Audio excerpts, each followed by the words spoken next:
Hello friends and welcome to ECE GATE 2017। मैं हूं सत्य विजय तिवारी। तो इसके पिछले वीडियोस में अपन ने आइगन वैल्यू, आइगन वेक्टर, कैले हैमिल्टन थ्योरम इन सब से रिलेटेड क्वेश्चंस देखे और इनकी प्रॉपर्टीज देखी। तो ये मैट्रिक्स का लास्ट वीडियो है। इसमें मैंने मैट्रिक्स से रिलेटेड और कुछ मिसलेनियस चैप्टर्स कवर किए हैं इसमें।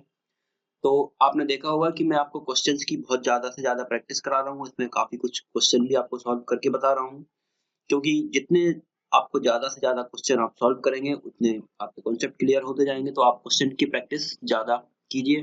तो इस वीडियो में स्टार्ट करते हैं अपन।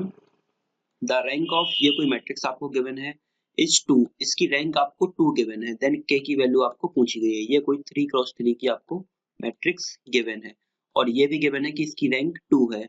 तो के की वैल्यू कितनी होगी? तो आप जानते हैं कि अगर ये 3x3 की मैट्रिक्स है और इसकी रैंक अगर 2 है, मतलब इसका 3x3 का डिटरमिनेंट जो होगा वो 0 आ रहा होगा, तब उसकी रैंक 2 है। तभी इसलिए उसकी रैंक 2 है। तो आपने इसका डिटरमिनेंट 0 से इक्वेट किया, तो इसका डिटरमिनेंट आप कैलकुलेट कर सकते हैं। ऑपरेशन आपने इसमें परफॉर्म किया इसको, और सिंपल करने के लिए R3 पर R3 minus R1 plus R2, क्योंकि 4 माइनस 3 प्लस 1 4 0 हो जाएगा, और यहाँ पर भी 0 हो जाएगा, और यहाँ पर k माइनस 5 हो जाएगा। तो इसको आपने सॉल्व किया तो k माइनस 5 के रिस्पेक्ट में माइनस 1 इंटू 1 हो जाएगा माइनस 1, और 3 इंटू 2 हो जाएगा -6, तो यहाँ पर हो जाएगा -7।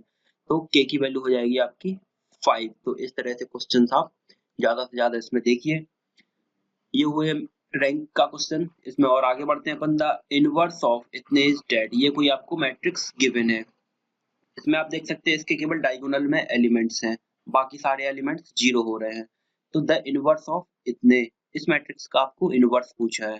तो इसकी एक प्रॉपर्टी होती है, inverse of a diagonal matrix is equal to inverse of each element of matrix. ये आप देख सकते हैं इसमें कि ये डायगोनल मैट्रिक्स आपको गिवन है, डायगोनल मैट्रिक्स गिवन है, बाकी एलिमेंट्स इसके 0 है। ये डायगोनल मैट्रिक्स है। मैं आपको मैट्रिक्स के टाइप भी इस वीडियो में बताऊंगा, वो फर्स्ट वीडियो में मिस हो गए थे, कितने टाइप से मैट्रिक्स होती हैं। तो ये डायगोनल मैट्रिक्स जो है, तो उसका इनवर्स क्या होगा? Is equal to inverse of each element of matrix, मतलब डायगोनल मैट्रिक्स के ईच एलिमेंट्स का इनवर्स हो जाएगा उसका इनवर्स। तो 0.1 का इनवर्स हो जाएगा 1/0.2, यानी 10/2 यानी 5। तो 5, 1 और 2, मतलब ईच डायगोनल एलिमेंट्स का इनवर्स आप कर देंगे तो वो मैट्रिक्स हो जाएगी आपकी इनवर्स मैट्रिक्स। डायगोनल मैट्रिक्स की आपने इनवर्स ऐसे कैलकुलेट कर सकते हैं। दूसरा है the rank of a diagonal matrix equals to number of non zero element in the diagonal. ये कोई डायगोनल आप मैट्रिक्स आपको गिवन है, बहुत बड़ी मैट्रिक्स आपको अगर कोई सी भी गिवन है और इसकी रैंक पूछी गई, तो इसकी रैंक सिंपल वो होगी जितने इसके डायगोनल एलिमेंट्स में number of non zero elements होंगे। जैसे 1 हो गया, 2 हो गया, 3 हो गया और 4 हो गया। तो इसकी रैंक आपको कैलकुलेट करने की जरूरत नहीं है, number of non zero element जितने होंगे वही उसकी रैंक हो जाएगी। तो ये कुछ डायगोनल मैट्रिक्स की प्रॉपर्टीज है। इसमें एक क्वेश्चन देख लेते हैं अपन। ए बी सी डी भी या n क्रॉस n की मैट्रिक्स है, each with non zero determinant. if ABCD equals to I, ABCD A into B into C into D equals to I आपको गिवन है, तब आपको B इनवर्स की value इसमें पूछी गई है। तो आपको जब ये चीज गिवन है तब आपने क्या किया, B इनवर्स की वैल्यू कैलकुलेट करनी है। तो अपन ने दोनों साइड का इनवर्स किया, A into B into C into D का इनवर्स किया और I का इनवर्स किया। तो जब A into B into C into D का इनवर्स आपने इसको तोड़ा, तो जब इसका ये ब्रैकेट ब्रैकेट आप इसको सॉल्व करेंगे तो जो लास्ट वाली वैल्यू हो जाएगी वो फर्स्ट हो जाएगी। तो D inverse into C inverse into B inverse into A inverse. Matrix का ऑर्डर बहुत इंपॉर्टेंट है। तो ये याद रखिए कि जैसे कोई एक ब्रैकेट के अंदर उसका माइनस है या उसकी पावर है, तो उसको जैसे अपन पूरे पावर को निकालेंगे तो उसकी पावर कितनी हो जाएगी, लास्ट वाला एलिमेंट हो जाएगा डी का इनवर्स इंटू सी का इनवर्स इंटू बी का इनवर्स इंटू ए का इनवर्स, और आई का इनवर्स, क्योंकि जो आइडेंटिटी मैट्रिक्स थी उसका आप इनवर्स भी निकालेंगे तो भी उसकी आइडेंटिटी मैट्रिक्स ही आएगी। तो अब आपके पास वैल्यू आ गई D inverse, C inverse, B inverse, A inverse equals to I. अब बोथ साइड आपने मल्टीप्लाई किया डी से, क्योंकि आपको बी इनवर्स की वैल्यू कैलकुलेट करनी है। तो बी इनवर्स के लिए आपने डी का मल्टीप्लाई किया, तो डी का इधर मल्टीप्लाई किया और डी का लेफ्ट साइड इसमें मल्टीप्लाई किया, तो ये डी और डी इनवर्स कैंसिल हो गया। यहाँ बचा आपका डी और आई। अब आपने क्या किया, सी इनवर्स है, इसको भी हटाना है तो c का भी मल्टीप्लाई किया तो अपन ने c और c इनवर्स चला गया और यहाँ पर c आ गया।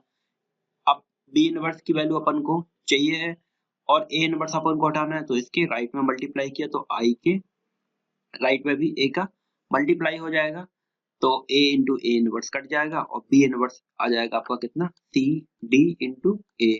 यहाँ पर i को आप i तो एक आइडेंटिटी मैट्रिक्स है तो i को आप हटा भी सकते हैं तो इसकी वैल्यू हो जाएगी simple c into D into A. बस मैट्रिक्स का जो ऑर्डर है वो बहुत इंपॉर्टेंट है। तो ये एक प्रॉपर्टी होती है मैट्रिक्स की अगर अपन पावर इसमें तोड़ते हैं तो जो लास्ट वाली वैल्यू होती है वो फिर ये इस टाइप से इनका कोष्टक निकाल सकते हैं अपन पावर जब इसकी डिवाइड करते हैं तो बी इनवर्स की वैल्यू हो गई c इंटू डी इंटू ए। अब जैसे ये कोई आपको और क्वेश्चन गिवन है eigen vector pair of the matrix, ये कोई मैट्रिक्स आपको गिवन है इसके पूछे है आइगन वेक्टर के पेयर क्या होंगे तो a minus lambda I equal to 0 करके आपने आइगन वैल्यू इसकी कैलकुलेट कर ली। आइगन वैल्यू आई कितनी lambda equal two plus minus 5। ठीक है, अब आपने +5 पर और -5 पर इसके आइगन वेक्टर कैलकुलेट करेंगे तो आइगन वेक्टर कैसे कैलकुलेट करते हैं a minus lambda I into X equal to 0। तो लैम्डा की वैल्यू 5 रखी और a में से माइनस किया तो -2 और -8 यहाँ पर 4 यहाँ पर 4 x1 और x2 ये उसके आइगन वेक्टर हो जाएंगे। सॉल्व किया तो -2x1 plus 4x2 equal to 0 और ये इसकी रो इसके column 4 into x1 -8 into x2 equals to 0। इसको अपन ने सॉल्व किया तो x1 के अपॉन में आया 2 और x2 के अपॉन में आया 1 तो इसके जो आइगन वेक्टर हो जाएंगे वो हो जाएगा 2 और 1। -5 के करस्पॉन्डिंग क्या होगा a माइनस लैम्डा की जगह पर अपन ने -5 किया तो इसके डायगोनल में क्या हो जाएगा 8 और 2 ये 4 एज इट इज रहेंगे x1 और x2 भी रहेंगे। तब आपने इसको सॉल्व किया तो 8 into x1 plus 4 into x2 equals to 0। अब 4x2 इस साइड चला जाएगा तो माइनस में हो जाएगा तो x1 के अपॉन में 1 और x2 के अपॉन में -2 तो x2 या जो अपना दूसरा वाला था मतलब -5 के करस्पॉन्डिंग जो आइगन वेक्टर होगा वो हो जाएगा x इक्वल्स टू 1 और -2। 1 वैल्यू हो जाएगी x1 की और x2 की वैल्यू हो जाएगी -2। इस तरीके से आप इनके आइगन वेक्टर कैलकुलेट कर सकते हैं। एक प्रॉपर्टीज होती है मैट्रिक्स की given an orthogonal matrix. Orthogonal matrix क्या होती है ये मैं आपको अभी बताता हूँ टाइप्स ऑफ मैट्रिक्स में। ऑर्थोगोनल जो आपकी मैट्रिक्स होती है उसकी सिंपल एक प्रॉपर्टी होती है कि A इंटू ए ट्रांसपोज का इनवर्स हमेशा आइडेंटिटी होता है, वो होती है ऑर्थोगोनल मैट्रिक्स की प्रॉपर्टी। मतलब ये कोई मैट्रिक्स हुई इसका अपन ने A ट्रांसपोज निकाला तो A into A transpose equals to I, A into A transpose equals to I मतलब मैट्रिक्स और उसका ट्रांसपोज का मल्टीप्लिकेशन करेंगे तो आइडेंटिटी मैट्रिक्स आएगी। तो a matrix A is said to be an orthogonal matrix, अगर ये प्रॉपर्टी सेटिस्फाई कर रही है तो ऑर्थोगोनल मैट्रिक्स होगी आपकी। सो दैट आपको पूछा गया है ए इंटू ए ट्रांसपोज का इनवर्स, तो ए इंटू ए ट्रांसपोज का इनवर्स अगर ये आपको गिवन है ऑर्थोगोनल मैट्रिक्स है तो ए इंटू ए ट्रांसपोज आप जानते हैं कितना होगा आई, तो ये हो जाएगा आपका आई का इनवर्स और आई का इनवर्स सिंपल आई ही होता है। तो इस टाइप से आप इनको कैलकुलेट कर सकते हैं। ये कोई आपको क्वेश्चन गिवन है ए की वैल्यू ये गिवन है ए इनवर्स की वैल्यू ये गिवन है देन ए प्लस बी की वैल्यू पूछी गई है ये प्लस बी।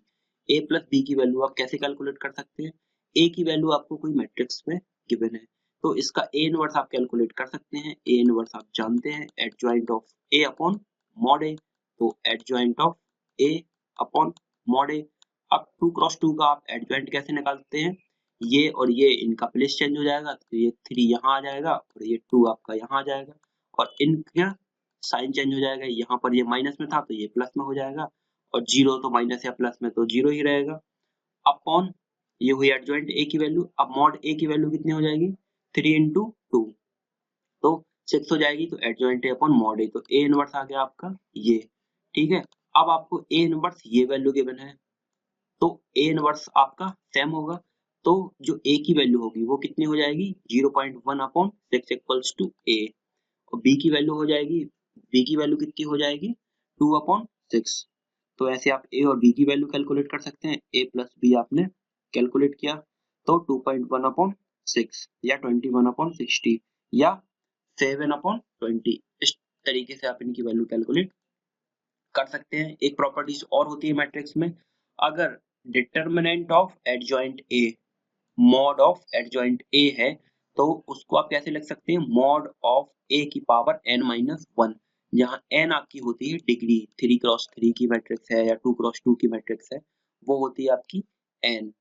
तो इसको आप और कैसे कैलकुलेट कर सकते हैं, ये आपको याद रखनी है, mod of adjoint A equals to mod A की पावर n-1। अब आपने मॉड के अंदर एडजॉइंट ऑफ एडजॉइंट ए को आप क्या लिख सकते हैं, मॉड एडजॉइंट ए आप जानते हैं कि मॉड ए की पावर n-1। अब मॉड के अंदर एडजॉइंट ऑफ ये वैल्यू है, इसको अपन ने मान के चलिए x कोई वैल्यू ले ली, तो एडजॉइंट ऑफ ए या एडजॉइंट ऑफ x क्या हो जाएगा, मॉड ए की पावर n-1।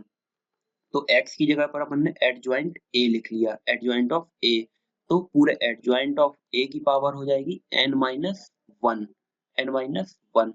अब एडजॉइंट ए को आप क्या लिख सकते हैं, मॉड ऑफ एडजॉइंट ए को मॉड ए की पावर n-1, तो मॉड ऑफ एडजॉइंट ए को लिया अपन ने मॉड ए की पावर n-1 की पावर n-1, तो मॉड ए की पावर n-1 का स्क्वायर, ये मैट्रिक्स की प्रॉपर्टी होती है। तो ये प्रॉपर्टीज आपको याद रखनी है, ये डायरेक्ट क्वेश्चन आ जाता है इससे कभी कभी, तो इससे ही आपने ये प्रॉपर्टीज भी निकाल ली, ये आपको याद रखनी है ये वाली प्रॉपर्टी।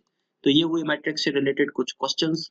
मैं आपको फर्स्ट वीडियोज में मैट्रिक्स के टाइप बताना भूल गया था, तो इसमें मैं आपको जल्दी से एक मैट्रिक्स के टाइप बता देता हूँ, बाकी ये मैट्रिक्स के पूरे वीडियोज मैंने आपको कवर करा दिए। इसमें टाइप्स ऑफ मैट्रिक्स देखते हैं। रो मैट्रिक्स कौन सी होती है, सिंपल, जिसमें मैट्रिक्स में केवल एक रो हो, ये आप देख सकते हैं, A इक्वल्स टू 1 3 7 4, 1x4, मतलब इसमें सिंपल एक रो है, ये हो जाएगी आपकी रो मैट्रिक्स। कॉलम मैट्रिक्स क्या होती है, सिंपल, इसमें एक कॉलम है, 3x1 की मैट्रिक्स है, एक कॉलम है तो कॉलम मैट्रिक्स हो गई, एक रो है तो रो मैट्रिक्स हो गई। नल मैट्रिक्स और जीरो मैट्रिक्स क्या होती है, जिसके सभी एलिमेंट्स जीरो होते हो, चाहे वो 2x3 की हो, 2x2 की हो, 3x3 की हो, वो होती है नल मैट्रिक्स या जीरो मैट्रिक्स। स्क्वायर मैट्रिक्स क्या होती है, नंबर ऑफ रो उसके नंबर ऑफ कॉलम के बराबर हो, जैसे 2x2 हुआ या 3x3 हुआ या 4x4 हुआ, वो होती है आपकी स्क्वायर मैट्रिक्स। डायगोनल मैट्रिक्स क्या होती है, डायगोनल मैट्रिक्स मतलब केवल उसके डायगोनल में एलिमेंट्स होते हैं, उसके अलावा सभी एलिमेंट्स उसके जीरो होते हैं, ये होती है डायगोनल मैट्रिक्स। स्केलर मैट्रिक्स क्या होती है, स्केलर मैट्रिक्स आपकी वो होती है कि डायगोनल में आपके जो एलिमेंट्स हो वो सेम हो, जैसे 7 7 7 हो गया इसमें, ठीक है, डायगोनल एलिमेंट्स आर आइडेंटिकल, वो होती है आपकी स्केलर मैट्रिक्स। डायगोनल मैट्रिक्स में एलिमेंट्स सेम नहीं है, बाकी सब वैल्यू जीरो है, और स्केलर मैट्रिक्स में डायगोनल एलिमेंट्स की वैल्यू भी सेम है, बाकी सब वैल्यू जीरो है, ये हुई स्केलर मैट्रिक्स बोलते हैं इसको। यूनिट मैट्रिक्स और आइडेंटिटी मैट्रिक्स आप जानते हैं, आई क्या होती है, 3x3 में या 2x2 में सब वैल्यू इसकी 1 होती है। ट्रांसपोज क्या होता है किसी मैट्रिक्स का, नंबर ऑफ रो को आप उसके कॉलम में कन्वर्ट कर देते हैं, उसको a की पावर t से डिनोट करते हैं, ट्रांसपोज हो गया उसका मैट्रिक्स का। अब सिमेट्रिक मैट्रिक्स क्या होती है आपकी, सिमेट्रिक मैट्रिक्स होती है जब A transpose equals to A हो जाए, जैसे A मैट्रिक्स आपको ये गिवन है, इसका आपने A ट्रांसपोज निकाला तो A equals to A transpose हो रहा है, तो ये हो गई आपकी symmetric matrix. Skew symmetric matrix क्या होती है, जब A ट्रांसपोज आपका माइनस ऑफ A के बराबर हो जाए, जैसे ये आपको A की वैल्यू गिवन है, इसका आपने ट्रांसपोज निकाला तो ये आया, इसका आपने ट्रांसपोज निकाला तो ये आया, और ये आप देख सकते हैं कि इसका A ट्रांसपोज, इसमें से अगर माइनस कॉमन ले लेंगे तो A के बराबर हो जाएगा, तो A ट्रांसपोज इक्वल्स टू हो गया माइनस A, तो ये हो गई आपकी skew symmetric matrix. Skew symmetric matrix की एक प्रॉपर्टीज और होती है, वो मैट्रिक्स स्क्यू सिमेट्रिक मैट्रिक्स होती है जो अगर स्क्यू सिमेट्रिक मैट्रिक्स होगी उसके डायगोनल एलिमेंट हमेशा जीरो होंगे, हमेशा जीरो होंगे उसके diagonal elements skew symmetric matrix के, तो ये उसकी प्रॉपर्टी हुई। इनकी एक और प्रॉपर्टीज मैंने आपको बताई थी, जो सिमेट्रिक मैट्रिक्स होती है उसकी आइगन वैल्यू हमेशा प्योरली रियल होंगी, और जो स्क्यू सिमेट्रिक मैट्रिक्स होगी उसकी आइगन वैल्यू हमेशा प्योरली इमेजिनरी या जीरो होंगी। तो ये आपको प्रॉपर्टीज मैट्रिक्स की याद रखनी है। आइडेम्पोटेंट मैट्रिक्स क्या होती है, जैसे ए कोई मैट्रिक्स गिवन है तो आपने उसका ए स्क्वायर कैलकुलेट किया और आपका ए स्क्वायर और ए की वैल्यू सेम हो रही है, उसको क्या बोलते हैं, आइडेम्पोटेंट मैट्रिक्स। इनवॉलेंट्री मैट्रिक्स क्या बोलते हैं, ए स्क्वायर कैलकुलेट किया तो आपको आइडेंटिटी मैट्रिक्स मिल रही है, उसको बोलते हैं इनवॉलेंट्री मैट्रिक्स। ऑर्थोगोनल मैट्रिक्स आप जानते ही हैं, A into A transpose equals to I है, उसको क्या बोलते हैं, ऑर्थोगोनल मैट्रिक्स। तो ये हुए मैट्रिक्स की टाइप। तो इस सीरीज में आपका पूरा मैट्रिक्स मैंने कवर करवा दिया है। अब मैं अगले वीडियोस में कुछ नया टॉपिक स्टार्ट करने वाला हूँ। तो ठीक है फ्रेंड्स, ये वीडियोस अगर आपको पसंद आ रहे हो तो इनको लाइक जरूर करें, सब्सक्राइब करें और कमेंट करें। Thank you friends.